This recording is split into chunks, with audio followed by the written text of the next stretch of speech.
Ito na po mga ka-farmers po yung ating bunga sa panahon. Ayan. Lalaki na po sa hulin. Sigurado ito mga katribya po sa September ay po pwede na ito pong pitasin. Yan po ang ating bunga po noong tag-ulan. Umulan po ng malakas. Tapos nagkaroon po ng matinding init ng panahon. Yan, nagbulaklak kaya sabay-sabay. Kaya ang dami.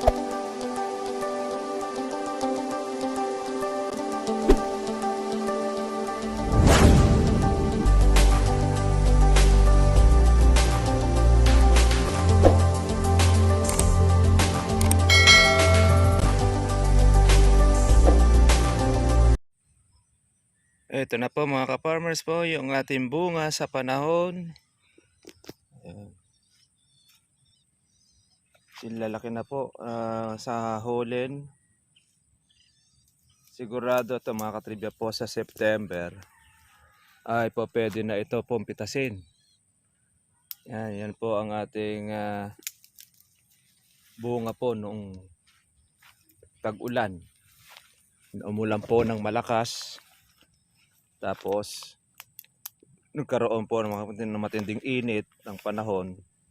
Yan, nagbulaklak kaya sabay-sabay. Kaya ang dami po mga ka-farmers na mga bunga. Ito na yun. Hindi na po natin ito nakuhang sprayin para doon sa ating mga bulaklak noon. Pero tuloy-tuloy po mga ka-farmers po yung mga buko o mga bilog. Yan. Marami pa po mga katibya pong nalagas yan.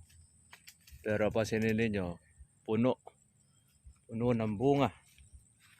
Itong ang ating inaalagaan. Matsyempohan lang natin mga katribya na ito kahit na 700 or 600 ang presyo. Sa dami ng bunga na ito mga ka-farmers, kikita tayo dito. 700 at palagyan na natin 500 dahil halos abono lang naman po yung ating dinala o nilagay rito sa atin. Kung ito mga ka-farmers po ay alagaan natin sa ating organic fertilizer, nagtuloy po yung kanyang mga binulaklak na marami. Ayan, no? Mapapansin natin na meron pa tayo mga trivia po pitasin. Meron tayo din na halawin. Kaya kadami niyan. Kaya magsasawa po yung ating mamimitas. Dahil diyan sa ating mga bunga. Kamusta na po kayo mga katribya? Happy farming po sa lahat. Ang presyo ng ating kalamansi ay nasa 1415. Ayan, depende po yan doon sa buyer na kumukuha po sa inyo. Siyempre pagka po malalaki ang presyo, malalaki ang bunga, iba po yun doon sa maliliit. Pwede natin siyang hiritin. Mas mataas yan ng 100 or 50 pesos kapag ka po malalaki ang bunga. Silip din po natin dito yung ating pong bagging.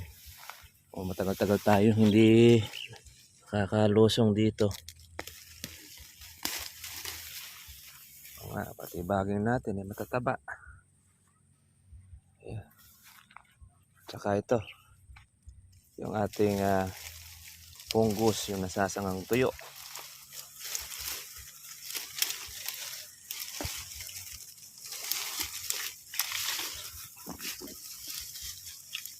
Hindi tayo nakapagdala ng ating gulok.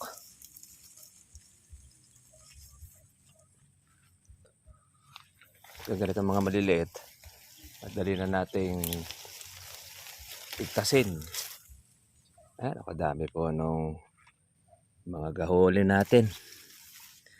Ako sigurado kapag ka po Mura ang kalamansi.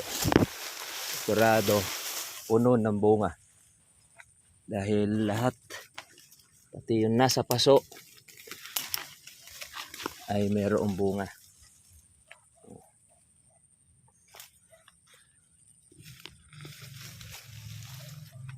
Shout out natin ang ating mga katribya.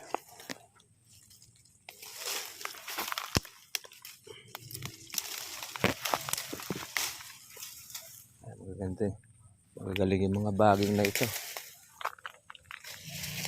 Kaya hindi mo siya tatanggalin. Hanggang umiibabaw. Kayang-kaya niyang balutan ang kalamansian. At pagka binalot niya mga katribya, ayan, doon na po maiinis ang bunga. Tapos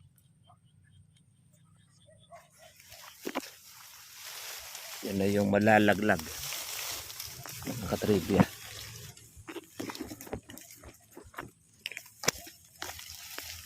Tsagain lang natin alisin mga farmers dahil hindi na tayo nag-i-spray. Kaya itong ating tinututukan pagtatanggal po ng ating mga baging.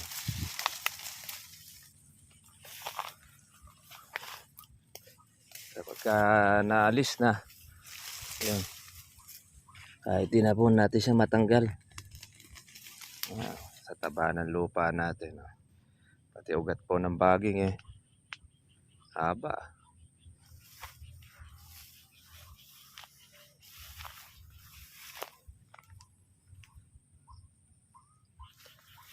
Dami po ng bunga.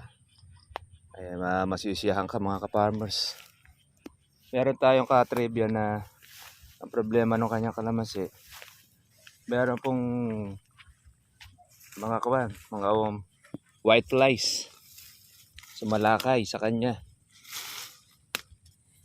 Kung mga bata, ang ginangyari po mga farmers po nung mga white flies, nag-iiwan din po ng lagkita sa kanyang kalamansi. Natulan po natin ng ating pong ginagamit po na gamot para at least meron siyang pangontra, antidote nga. Ngayon kasi ang kalamansi talagang uulan, araw, yan ang panahon. Pag uminit, mainit na mainit. Pag umulan naman, halos sunod-sunod. Sabi nga nila, super El Nino, nga. Kaya tuloy yung mga tao, talagang natatakot na rin. El Nino na nga, may super pa. Ewan ba natin sa Pag-asa? At gano'n yung kanilang balita. Bagay, taga namang mainit din talaga panahon kumpara mo doon sa nakakaraan.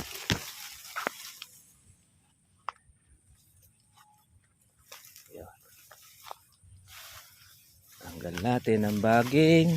Yan ang ating linisin, o ang ating hawanin. Hindi pa tayo makapag herbicide dahil ulan pa. Pagka po maganda-ganda na po yung panahon, tsaka natin siya tirahin. Ito muna po ang ating pwede po magawa. Magtanggal muna ng mga baging sa ating kalamansi. Malaki-laki na sila mga ka-farmers. Malalaman na po natin kung magiging magkano ang presyuhan. Ito, ibinunot natin ang tana.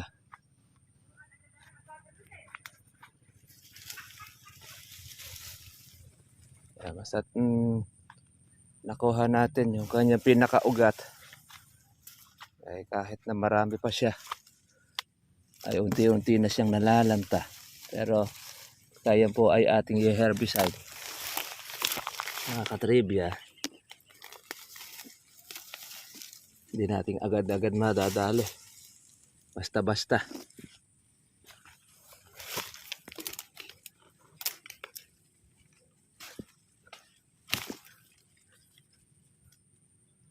Merong matinding baging. Masyadong makapal.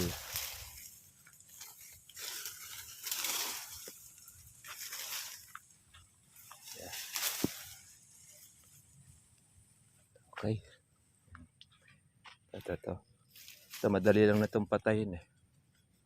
Yung malalambot na yan. Meron po talaga mahirap patayin. Hanapin natin ang saan yung kanyang nagdudugtong para sa makapal na baging na ito.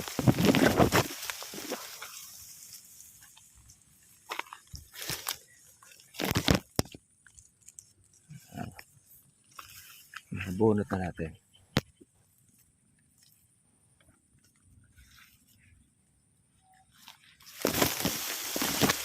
Okay. Ayan po ang ating bunga.